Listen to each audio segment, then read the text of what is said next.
오늘 양창훈 집사님이 읽어주신 요한일서 1장 5절부터 10절 말씀을 가지고 함께 나눌 말씀의 제목이 앞에 화면에 있습니다.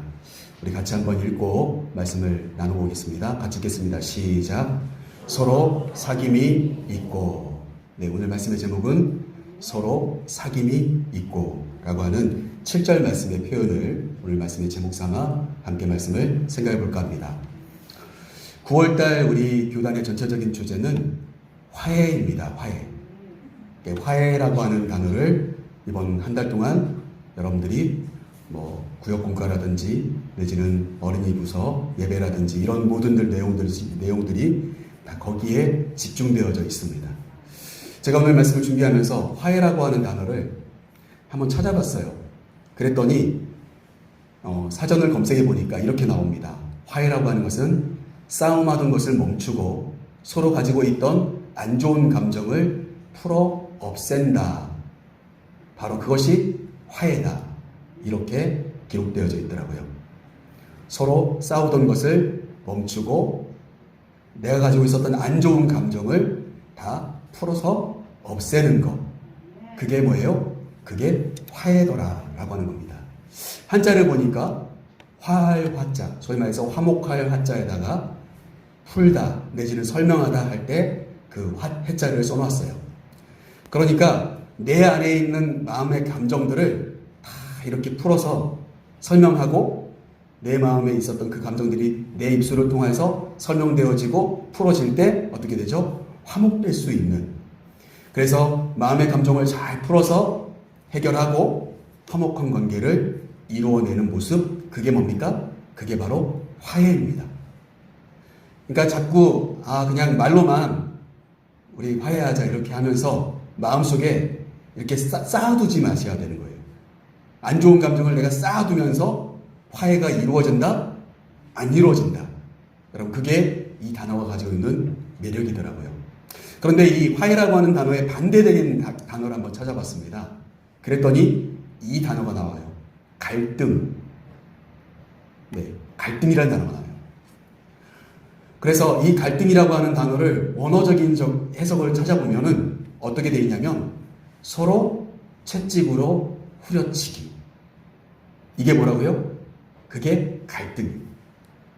컨플릭트라고 하는 이 단어인데 이걸 풀어서 해석해 보면 세 가지의 단어가 합성화되어 있는 거예요. 각자 서로 채찍을 들고 후려치는 것. 그게 뭡니까? 그게 갈등이에요. 갈등.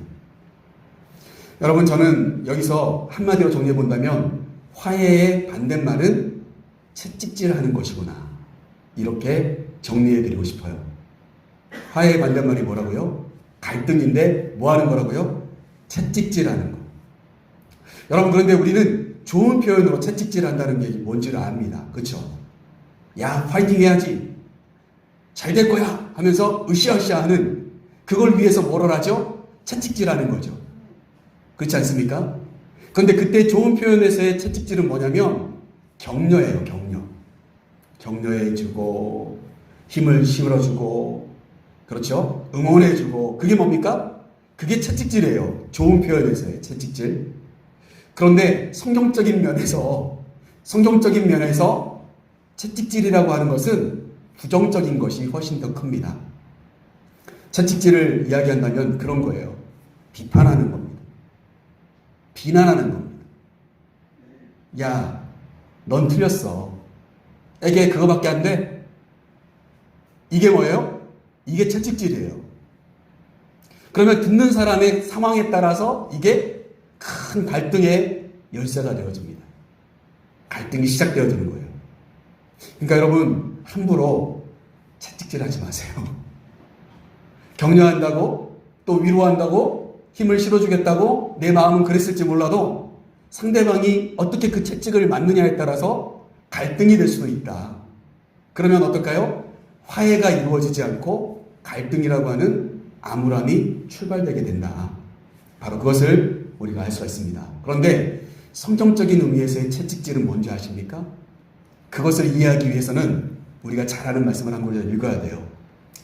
이사야서 53장 5절 말씀입니다. 앞에 화면에 있어요. 우리 같이 한번 읽어보겠습니다. 시작. 그가 찔림은 우리의 허물 때문이요 그가 상함은 우리의 죄악 때문이라.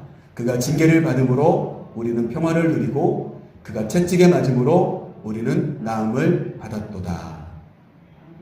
우리가 잘 아는 말씀이죠. 성경적인 의미에서의 채찍질을 당하는 사람은 죄인이라는 뜻입니다. 그러니까 잘못했다는 거예요. 잘못한 죄인이 그 죄의 값을 치르기 위해서 맞는 게 뭐예요? 채찍이에요.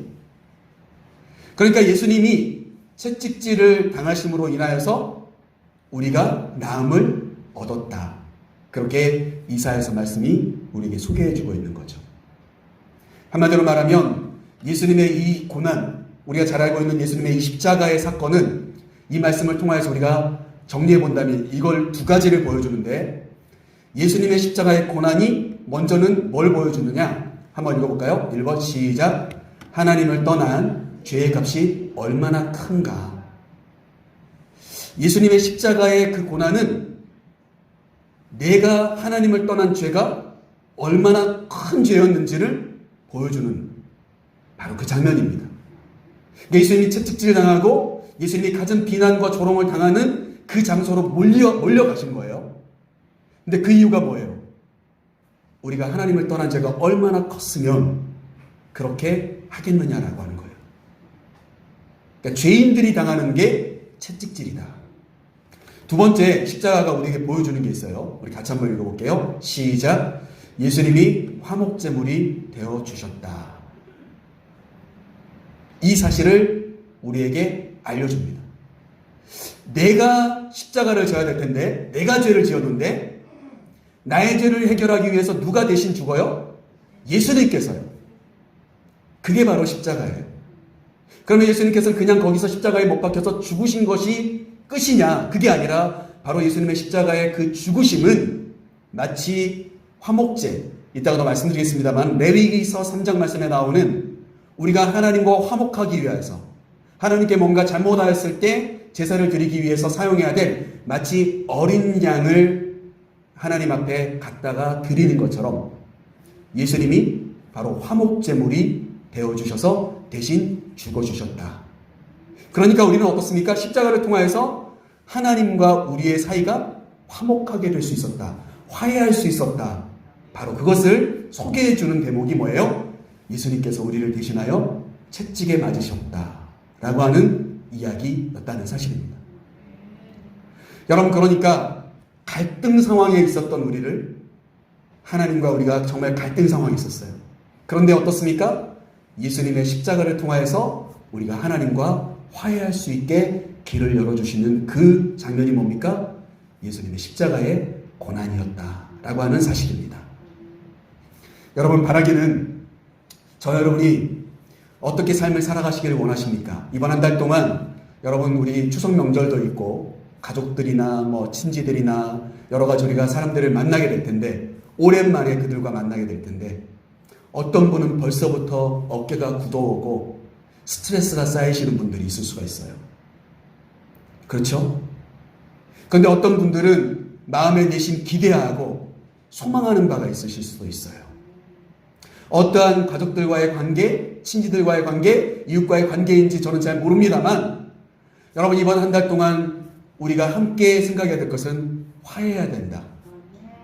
화목해야 된다. 여러분, 그것이 우리에게 주어진 숙제입니다. 여러분, 과연 그렇다면 오늘 저는 그 화목이라고 하는, 화해라고 하는 것을 저와 여러분이 함께 나누면서 가장 먼저 누구와 화해하면 좋을까?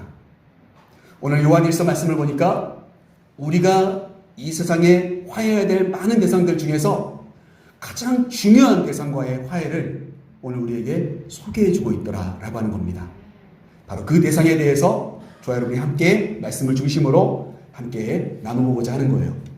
그러니까 오늘 말씀을 토대로 저와 여러분은 요한이라고 하는 사람이 우리에게 누군가를 소개해주고 있는 것을 발견할 수가 있어요.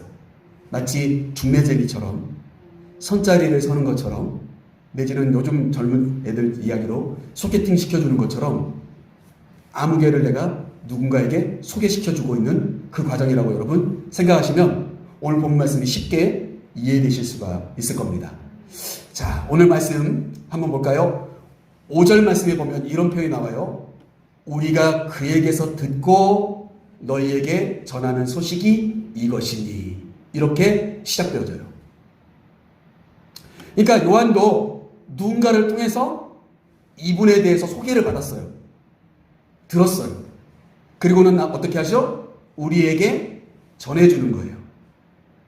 아무개가 있는데 그 아무개를 한번 만나봐. 너에게 진짜 필요한 만남일 거야. 나도 누군가에게 이걸 들었는데 내가 너에게 이렇게 말해주는 거야. 한번 찾아가봐. 이렇게 이야기해주고 있는 거예요. 요한이. 과연 요한은 누구를 우리에게 소개해 주려고 했을까요? 우리가 누구와 화해하기를 그렇게 바라고 있었을까요? 여러분 정리해 본다면, 단도직입적으로 정리해 본다면 이렇습니다. 오늘 5절 말씀 다 한번 같이 한번 읽어보겠습니다. 5절 같이 읽겠습니다. 우리가 그에게서 듣고 너희에게 전하는 소식은 이것이니 곧 하나님은 빛이시라. 그에게는 어두움이 조금도 없으시다는 것이니라. 아멘.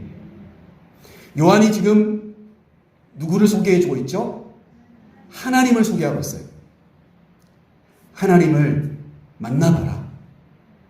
하나님은 빛이시다. 그렇게 오늘 소개해주고 있어요. 그런데 그 사실을 요한도 누군가를 통해서 들었다는 거죠.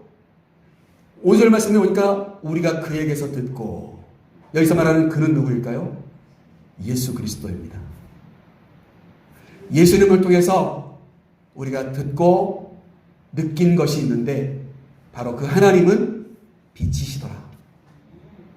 그 하나님을 만나고 그 하나님과 화해해야 된다. 그렇게 오늘 우리에게 소개해주고 있다는 사실입니다. 사랑하는 성도 여러분, 우리가 화목해야 될 첫 번째 대상, 우리가 화해해야 될 첫 번째 대상은 바로 하나님이에요. 하나님. 세상에 많은 대상들이 있겠지만 하나님과 화목한 저 여러분의 삶이 될 수 있기를 간절히 소망합니다. 그런데 오늘 요한이 하나님을 뭐라고 소개하죠? 하나님은 빛이시라. 그러니까 아무개를 소개해 줄 때 이렇게 하죠. 그 집이 좋아. 그 집 식구들 가문이 너무 좋아. 키가 커. 직장이 좋아. 지금은 별것 아닌 것 같아도 그 사람이 하는 직업이 좋아. 한번 만나봐. 네 인생길 필 거야. 이런 식으로 여러분 선을 주선하고 하시지 않습니까? 그렇죠? 오늘 요한이 딱 설명합니다. 하나님에 대해서 딱 한 가지로 설명합니다. 하나님은 빛이시다. 하나님에게는 조금도 어둠이 없다는 것이다. 그렇게 오늘 하나님을 한마디로 딱 이렇게 우리에게 소개해주고 있습니다. 저는 그래서 이 말씀을 또 보고 보면서 오늘 이 자리에 있는 우리 성도님들, 혹시라도 인생이 어둡고 답답하고 힘드십니까? 하나님이 필요하신 겁니다. 왜요? 하나님은 빛이니까요. 여러분, 우리가 우울하면 어두워집니다. 내 마음도 내 생각도 우울해지고 어두워지고 답답하고 이 터널의 끝이 어딘지 보이지가 않아요. 그런 사람들에게 오늘 요한은 단도직입적으로 하나님을 소개합니다. 하나님은 빛이야. 어두움에 있지 않아도 돼. 하나님 만나면 웃어질 거야. 행복해질 거야. 그러면서 하나님을 소개하고 있는 거예요. 여러분, 이번 한 달 동안 저와 여러분이 하나님 만나서 하나님 앞에 서면서 하나님 앞에 살아가면서 저 여러분의 어둠이 떠나가고 우리의 답답했던 마음이 시원해지시는 그런 복된 한 달의 삶이 되시기를 간절히 소망합니다. 그러기 위해서 우리에게 필요한 게 뭐예요? 하나님과의 화해가 정말 필요해요. 그것을 오늘 말씀을 통해서 우리가 나누려고 하는 거예요. 자, 그렇다면 오늘 요한은 하나님과의 화목하는 방법, 하나님과 화해하는 방법이 뭔지에 대해서 우리에게 말씀을 통하여서 소개해주고 있는데, 저는 이 말씀을 쭉 준비하면서 계속해서 반복되는 표현이 있었다는 것을 확인해 볼 수가 있었어요. 그게 뭔지 아십니까? 바로 만일이라고 하는 거예요. 만일. 그러니까 요한은 아주 우리가 이해하기 쉽게 예를 든다면 이렇게 설명해 준 겁니다. 만일 이 단어를 다른 걸로 바꾸면 예를 든다면 이렇게 이야기하는 거예요. 그러니까 만약에 네가 그 사람을 만나면 네 인생 깊일 거야. 네가 이걸 선택하게 된다면 앞으로 이런 일들이 벌어지게 될 거야. 그렇게 예를 들어 설명하고 있는 겁니다. 아직 가지 않았어요. 아직 만나지 않았고 아직 화해하지 않았는데 화해할 수 있는 방법을 요한은 만일 이렇게 하는 표현을 4번 반복적으로 사용하고 있습니다. 그런데 만일을 4번 썼지만 이 만일이 4개가 아니라 3가지를 이야기해주고 있더라고요. 3가지. 만약 우리가 어떻게 하면 어떤 일이 벌어질 거다. 이렇게 예를 들어서 설명하는 것을 4번 말을 했는데 공통되는 게 있기 때문에 3가지로 여러분들에게 정리해 드리려고 해요. 그런데 그 3가지 중에 2가지는 하지 말아야 될 거예요. 하지 말아야 될 거. 진짜 예를 든다면 이렇게 하면 절대 안 돼. 그건 안 되는 거야. 그리고 한 가지는요. 네가 꼭 이렇게 한번 해봐. 만약 네가 이렇게 한다면 화해하게 될 거야. 이런 이야기입니다. 자, 그래서 제가 3가지를 이야기할 건데 앞에 2가지는 하지 말아야 될 것. 그리고 맨 마지막에는 우리가 해야 될 것. 이렇게 정리해서 말씀드리려고 합니다. 먼저 첫 번째 우리 같이 한번 읽어볼게요. 같이 읽겠습니다. 시작. 하나님과 동행하며 어둠에 있지 맙시다. 하나님과 동행하며 어둠에 있지 말라는 거예요. 여러분 그것이 오늘 만일이라고 하는 표현에 나옵니다. 우리 6절 말씀을 같이 한번 읽어볼게요. 같이 읽겠습니다. 만일 우리가 하나님과 사귐이 있다 하고 어둠에 행하면 거짓말을 하고 진리를 행하지 아니함이거니와. 지금 6절에서 만일 예를 들어 이렇게 이야기하는 거죠. 예를 든다면 우리가 하나님과 사귄다고 하면서 친하게 지낸다고 하면서 우리의 선택이 무엇이 돼요? 어두움을 선택하게 된다면 우리는 거짓말쟁이고 진리를 행하지 않는 것이다. 오늘 그렇게 요한이 설명해 주고 있어요. 여러분 그러니까 하나님을 사귄다고 하면서 하나님과 동행한다고 하면서 자꾸 어두움을 선택하지 마시라는 거예요. 여러분 이해되십니까? 여러분 하나님은 빛이신데 어둠이 없다고 했는데 여러분 오늘도 우리가 이렇게 스위치를 켜고 예배를 드립니다. 물론 낮 시간이니까 이 불이 한꺼번에 다 나간다고 하여도 아주 캄캄하진 않을 겁니다. 우리 지도자의 교회는 너무 잘 지어져서 이 창문을 통해서 빛이 잘 들어와요. 높은 지대이고. 그런데 여러분 캄캄한 밤에 스위치를 올리지 않으면 어둡잖아요. 그런데 스위치를 딱 올리는 순간 어떻게 되죠? 어두움은 다 사라지게 돼요. 어둠은 다 사라지게 돼요. 여러분 하나님과 동행한다고 하나님을 믿는다고 내가 하나님의 자녀라고 하는 순간 어떻게 해야 되죠? 내 안에 있는 어둠은 마치 스위치로 올린 것 같이 한꺼번에 다 사라져야 될 줄로 믿습니다. 그런데 어떤지 아세요? 우리가 참 못된 습관이 있어요. 자꾸만 죄의 길을 가요. 죄의 자리에 앉으려고 해요. 우리가 아까 교동문으로 시편 1편 말씀을 나눴는데 여러분 복 있는 사람이 악인의 꾀, 죄인의 길, 오만한 자리에 앉지 않는 거예요. 소위 말해서 자리가 틀린 건데 자꾸 어떻죠? 하나님께 복을 달라고 기도하면서도 나는 항상 선택이 어디예요? 어두움이에요. 어두움.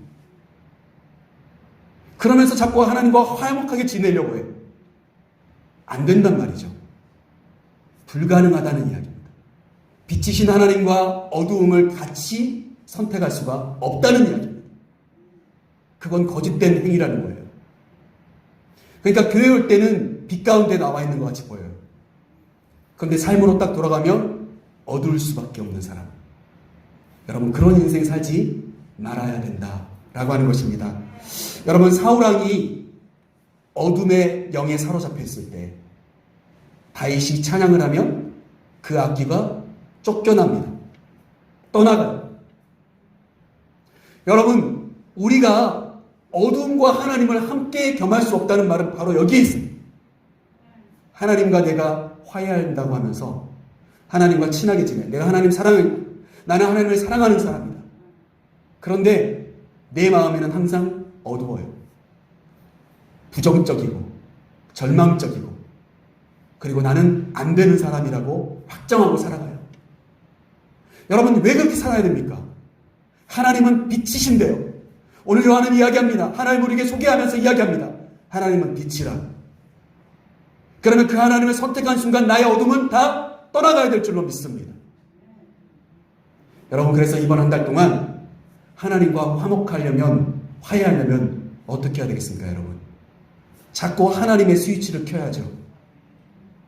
한 번 켜던 거 두 번 켜고, 두 번 켜던 거 10번 켜고, 하루 켜던 것 10번, 매일매일 켤 수 있는 그런 우리의 마음이 있을 때 어떨까요?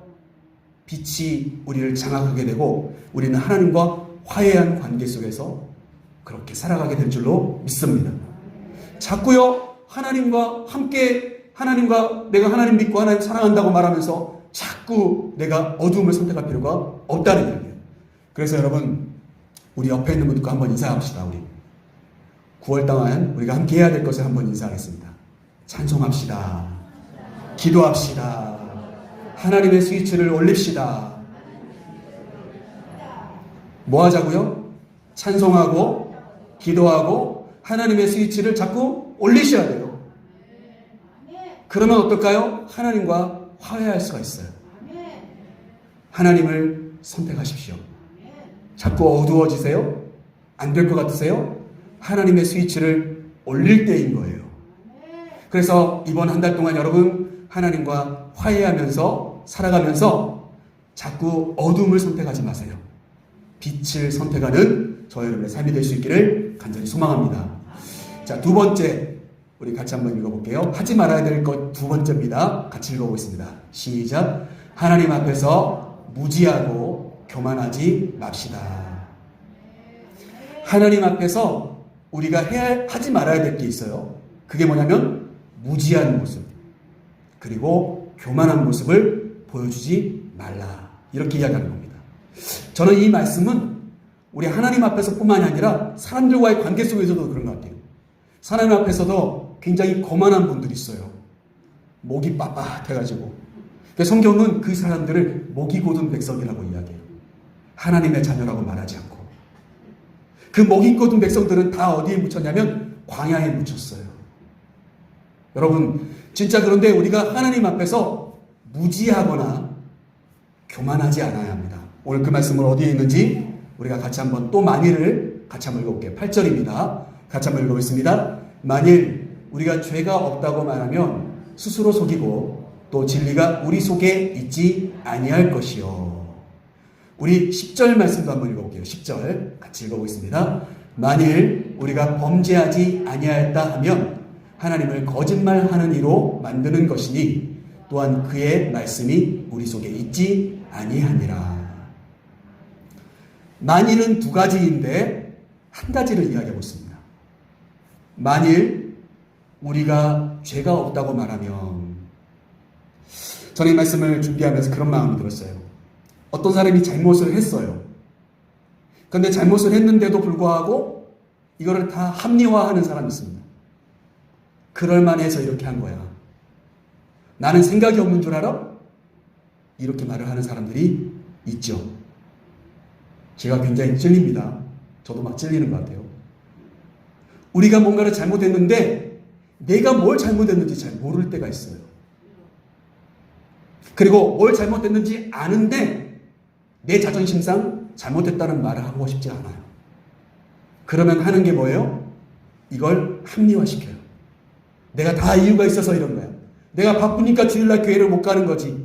내가 아파서 주일날 교회를 못 가는 거야. 나는 이런 일들이 있어서 예배에 안 가는 거야. 그러면서요, 하나님과의 관계 속에서도 하나님은 이해해 주시겠지.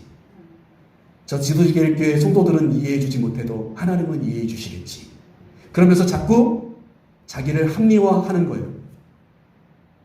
여러분 이해되세요? 잘못했는데 잘못한 것을 모르는 사람은 이런 행동을 합니다. 당당해요. 떳떳해요. 그러면 정말 어떠죠? 꼴보기 싫죠. 솔직하게 말해보세요. 잘못했는데 당당해요. 떳떳해. 그러면 정말 한 대 쥐어받고 싶죠. 꼴보기 싫어요. 그거보다 꼴보기 싫은 인간이 없어요. 자기가 뭘 실수했는지 몰라요. 여러분, 사람들과의 관계 속에서도 그런데 하나님 앞에서도요, 뻔뻔한 사람들이 너무 많아요. 하나님이 정말로 우리 앞에 뭘 보여주셔야 될지 잘 모를 때가 있을 거예요. 하나님도 당황스럽죠. 너무 뻔뻔하니까. 오늘 8절과 10절 말씀은 뭘 이야기합니까?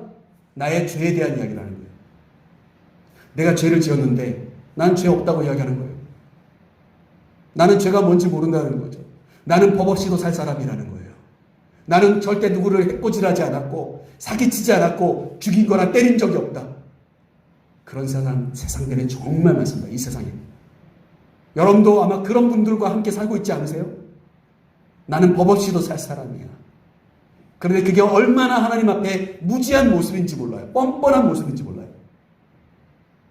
그러한 모습 가지고는 하나님과 화해할 수가 없다는 겁니다. 여러분, 그것을 오늘 말씀을 통해서 우리가 알아야 합니다. 여러분, 화해라고 하는 것은 어떤 거라고 했죠? 아까 서로가 가지고 있는 안 좋은 감정을 다 풀어헤쳐서 해결하는 것. 그게 뭐예요? 화해라고 했어요.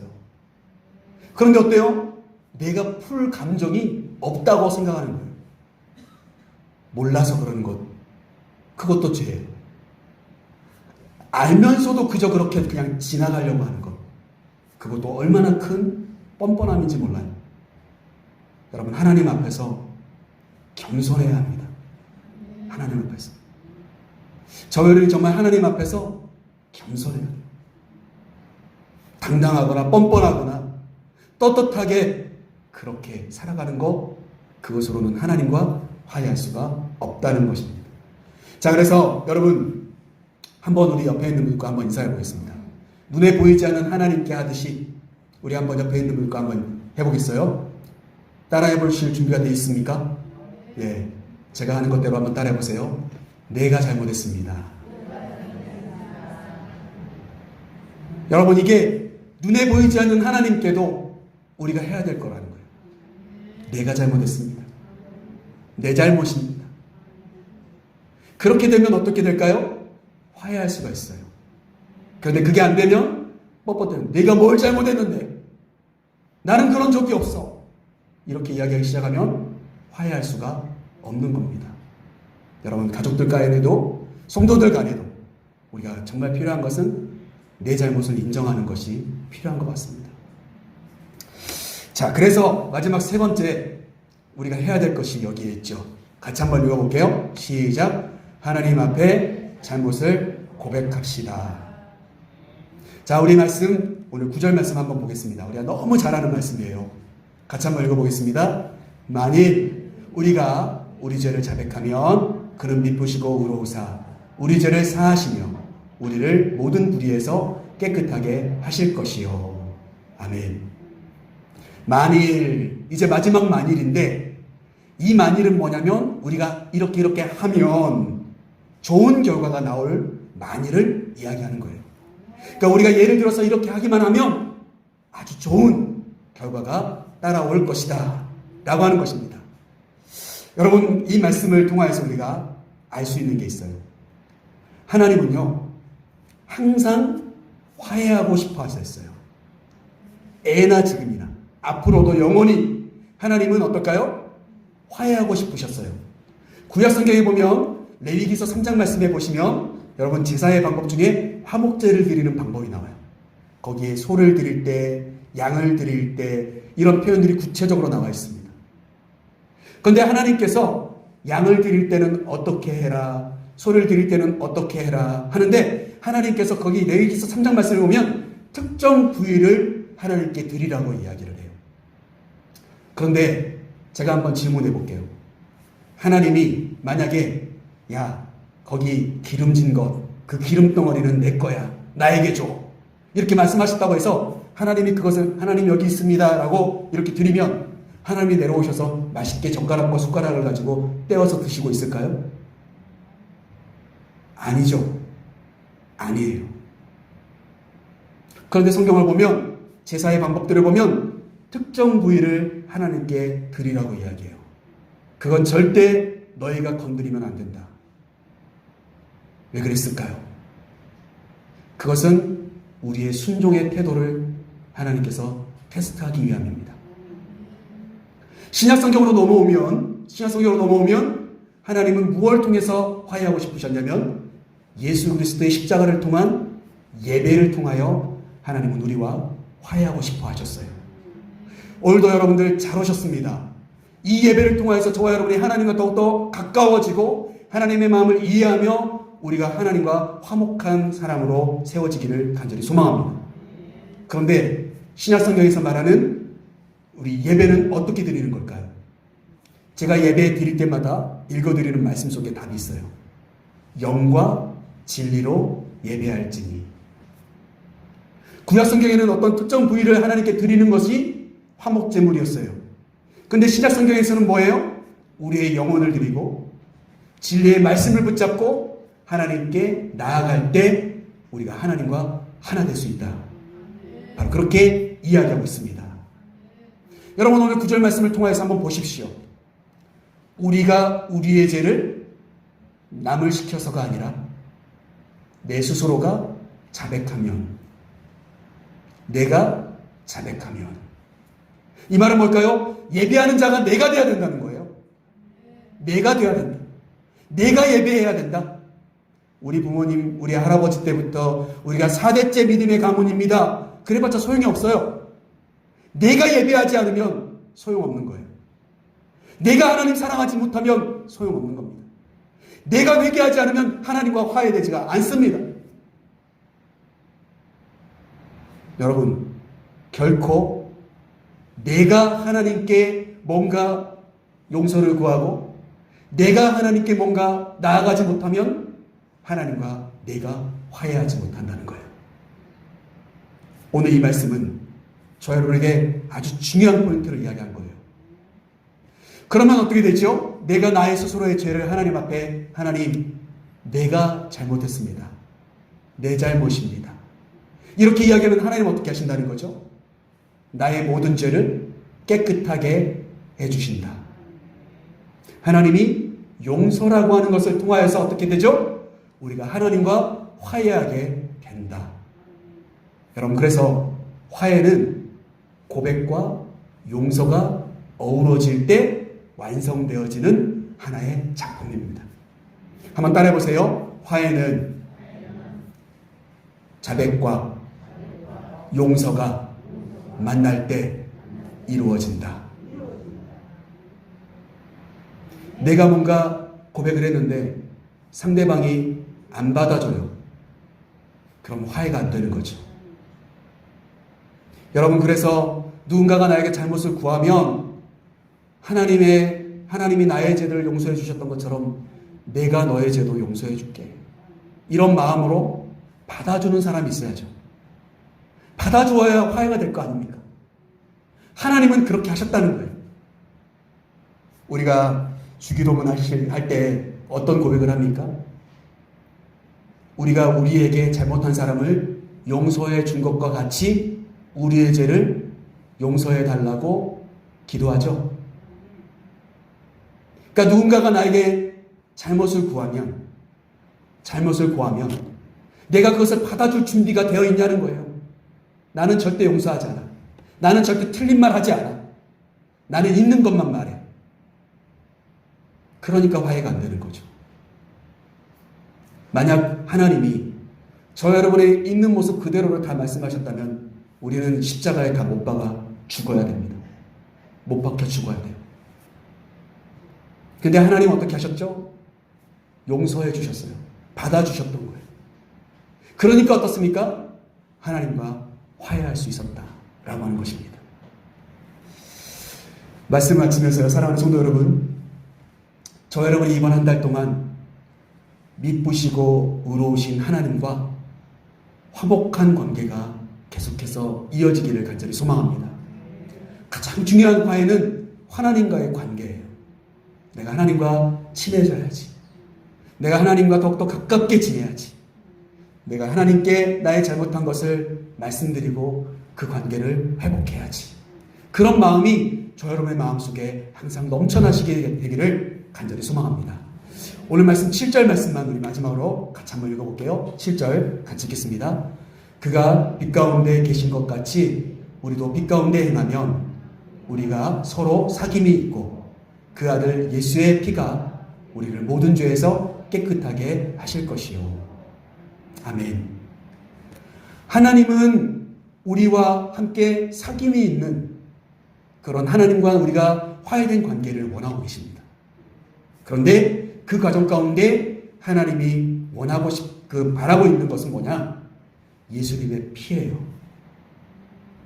화목제물이신 예수님의 보혈이 저와 여러분과 하나님과의 관계를 화해하게 만들어주는 귀한 초청장입니다. 티켓이에요, 티켓. 그러니까 어떻습니까? 화해의 장소로 들어가려면 티켓을 검사를 받아야 되지 않겠어요? 내가 예수님의 피에 의해서 죄사함 받은 사람입니다. 내 안에는 예수 그리스도의 십자가가 있습니다. 그렇게 보여주면 통과. 그래서 하나님과의 화해의 장소로 우리가 가까이 나아갈 수 있다는 사실이죠. 이번 한 달 동안 여러분 다시 한번 정리해 봅니다. 저 여러분이 하나님과 화해하고 싶다면 자꾸 어두운데 몰래 숨어서 감추어가면서 그렇게 지내려고 하지 마십시오. 하나님은 빛이십니다. 빛 가운데 나오시는 저 여러분 되기를 간절히 소망합니다. 뻔뻔하지 말고 당당하지 말고 겸손하게 나의 잘못된 부분 하나님께 고백하면 하나님과의 화해가 이루어지게 될 줄로 믿습니다.